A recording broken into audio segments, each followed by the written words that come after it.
Hola oyentes de Radio Sefarad, volvemos a encontrarnos en esta sección, el nuevo desorden mundial, siempre de la mano del historiador Ricardo López Gotti. ¿Qué tal, Ricardo? Hola Jorge, ¿cómo estás?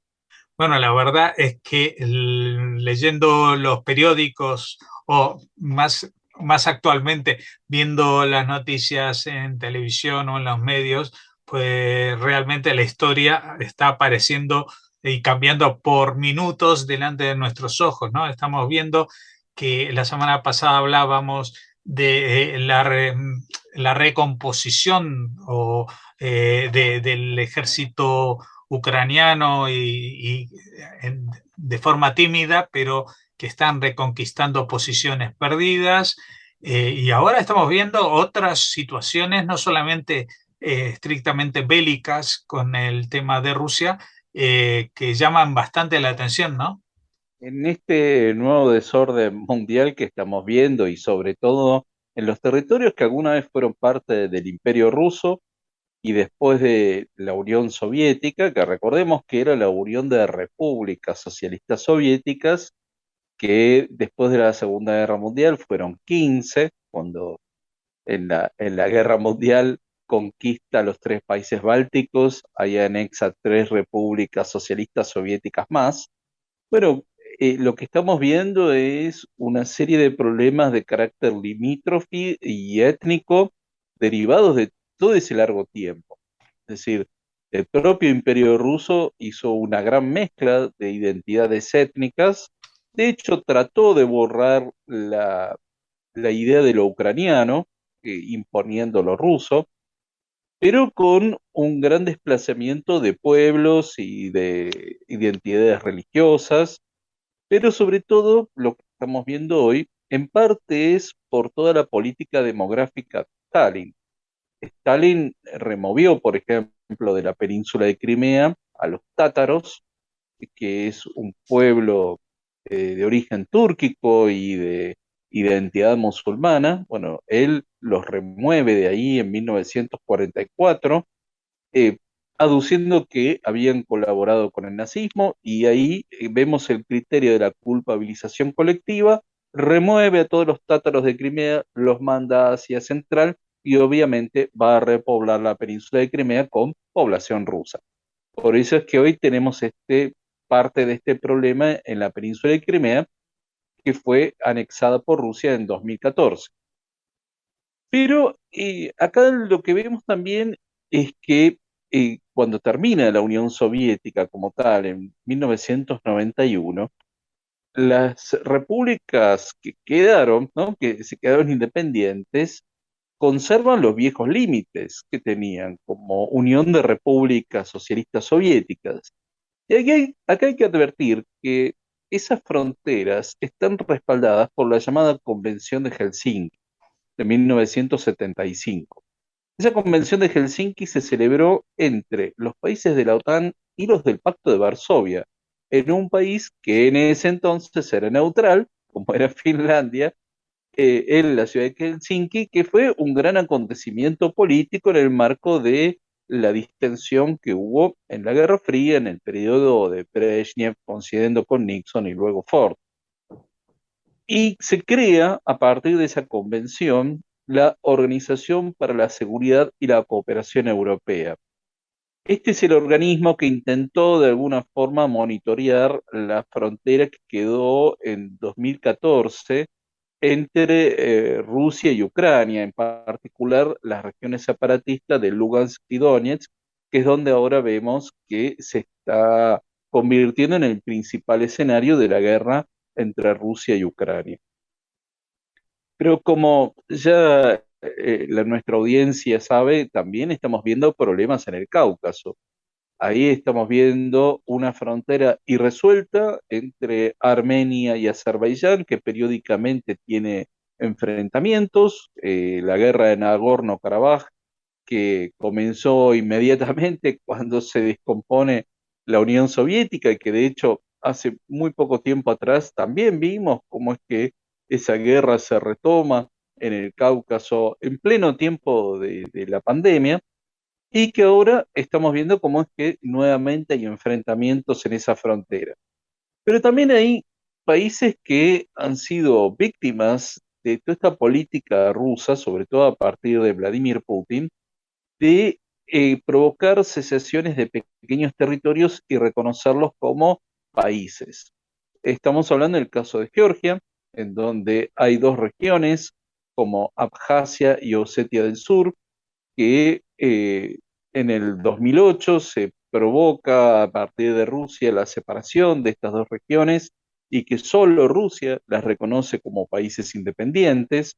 Obviamente está también el caso bastante clásico de Transnistria, mucho más complejo porque está entre Moldavia y Ucrania, pero que vemos cómo es que Rusia lleva adelante esta política de desprendimiento de territorios para constituir pseudo países, porque solamente Rusia los reconoce como tales, y que de hecho eh, ahora en septiembre se iban a celebrar elecciones en los territorios conquistados por Rusia en Ucrania, que era para que algunas regiones se anexaran teóricamente en forma voluntaria a Rusia, ¿no? En toda esta región de Gerson, que ahora está en pleno combate. Bueno, esos territorios se iban a supuestamente anexar a partir de plebiscitos que obviamente quedaron suspendidos sin fecha porque están siendo liberados por el ejército ucraniano.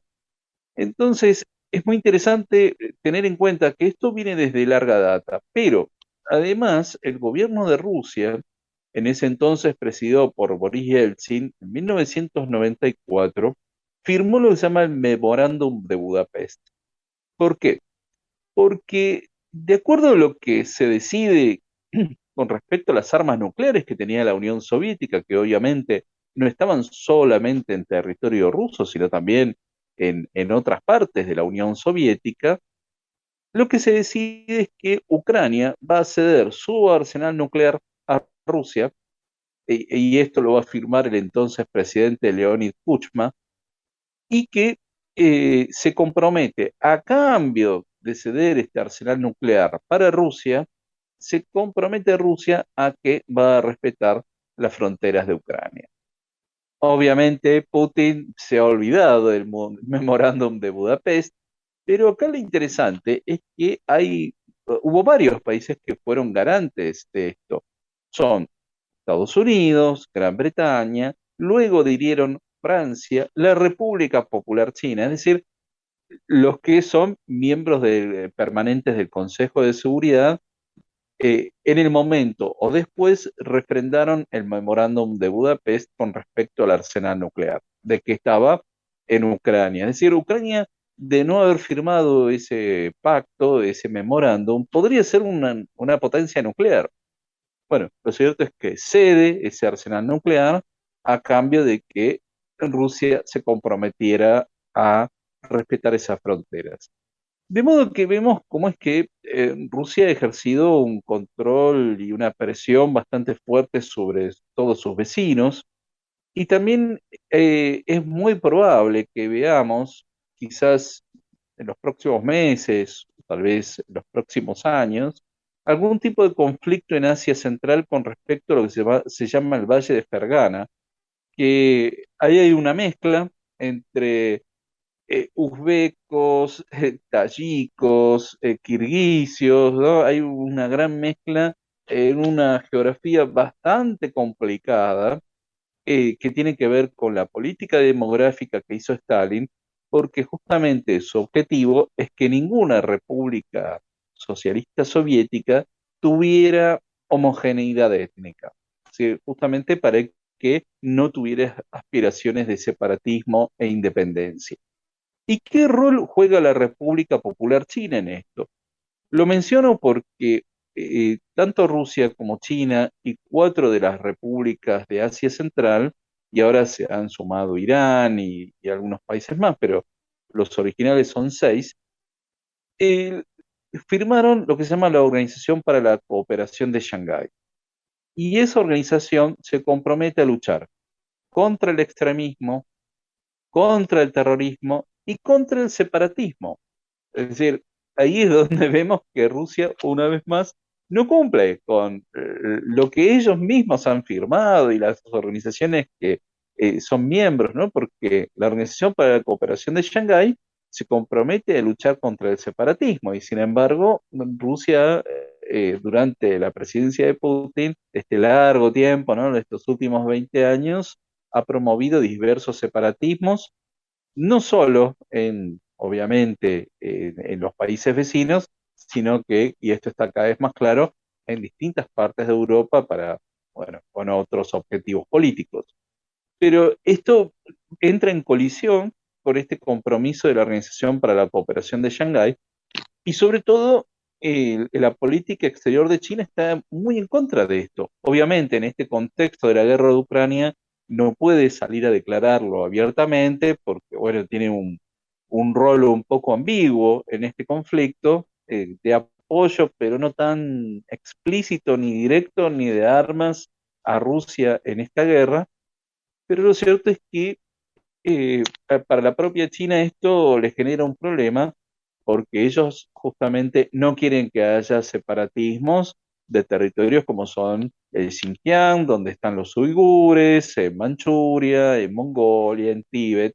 Es decir, no lo hacen por una cuestión de principios, sino por una cuestión estrictamente de conveniencia. Pues sin duda es una situación eh, que hace poco tiempo nos hubiera sorprendido a todos lo que está pasando, pero esto es la historia cuando uno la vive, ¿no? O sea, eh, generalmente son cosas que pasan y que los políticos no han sabido prever, ni tampoco muchos expertos. Pero aquí sí, en muchas ocasiones en este rincón de Radio Sefarad hemos visto adelantarse algunos acontecimientos.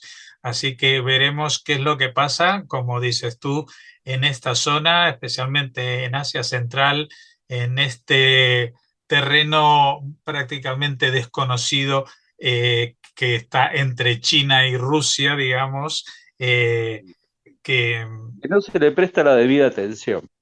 no se le presta la debida atención. Yo creo que ni siquiera sus propios gobernantes le prestan la debida atención porque es muy difícil explicar históricamente qué hay de diferencia entre un turquemano, un kirguisio o este tipo de nacionalidades que, pero por otra parte, ocupan un territorio muy extenso. Estamos hablando de, de millones de kilómetros cuadrados, es que es un poco lo que tú hablabas sobre China, ¿no? En China también es un país enorme que tiene nacionalidades distintas y muy distintas a veces dentro de su territorio, pero que tratan de, digamos, solventar los problemas en casa y no darles alas para que sueñen con independencias y libertades, ¿no?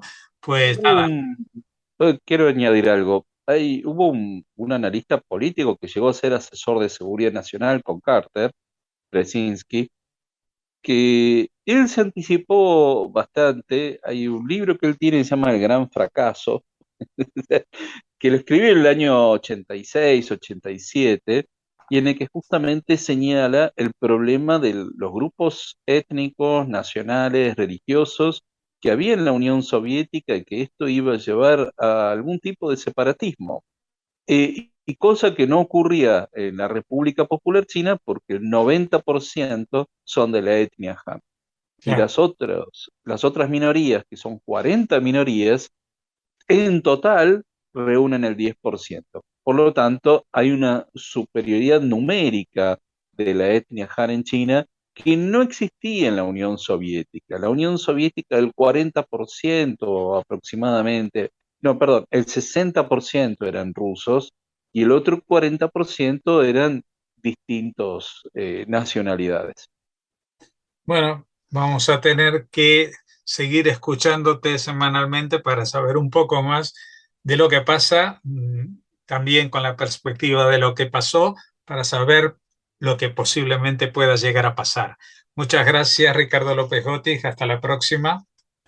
Muchas gracias y como siempre un gran saludo a la audiencia de Radio Sefarad que nos acompaña cada semana.